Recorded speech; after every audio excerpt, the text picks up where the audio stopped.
Friends, नमस्कार सगळ्यांना, good evening. तर चला, या स्वयंपाक झालेला आहे फराळाचं करायला एकादशीचं। तर आमचं चालले बघा, आता इथे भगर झाली आहे आणि तिथे आमटी पण झाली आहे। भगर होती आहे आणि आमटी झाली आहे। तर आमटी झाली आहे, आता म्हटलं थोडंसं हे बनवा, भगरीचे डोसे। तर इथे भगरचे डोसे पण चालले आहे। तर मित्रांनो, हे बघा इथे आमचे काम काय चालले, पोरांनी हे बघा हिमांशू कसं मारतोय। आमच्या हिमांशूला देवाने कधी अक्कल द्यावा काय माहिती, एवढा मोठा झाला पण त्याला काही कळत नाही। हे बघा, ही पण त्यातलीच आहे, ही पण अभ्यास करत नाही, नुसतं मोबाईल घेऊन बसते। मला तर तनिष्का पाहिजे लई ताप आलाय, अभ्यास करायचा नाही कुणीच। आणि बघा तनूच्या पप्पाला मी लावली गाजर खिसायला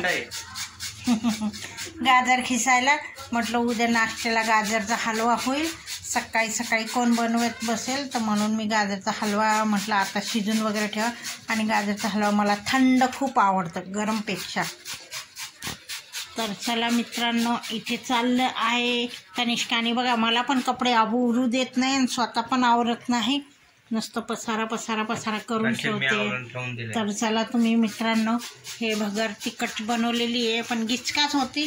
तनूच्या पप्पाला बी गिचका भगर आवडत नाही, पण म्हटलं जाऊ दे आता करायची काहीतरी ॲडजस्ट। इथे यांना डोश्याचं पीठ भिजते, म्हणजे भगरचे आणि साबुदाण्याचं पीठ भिजवले। आज मला पीठ भिजवायला जरा उशीर झाला, आता काय माहिती कसं जसं होईल तसं करायचं। आणि त्यात प्लस साबुदाणा पण भिजला नाही, बघा ना कुठे कुठे दिसते, बघू जसं होईल तसं करायचं।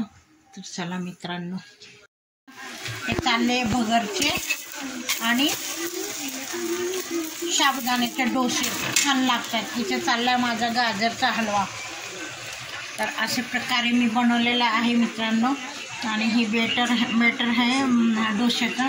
इथे भगर आणि आमटी झालेली आहे मित्रांनो।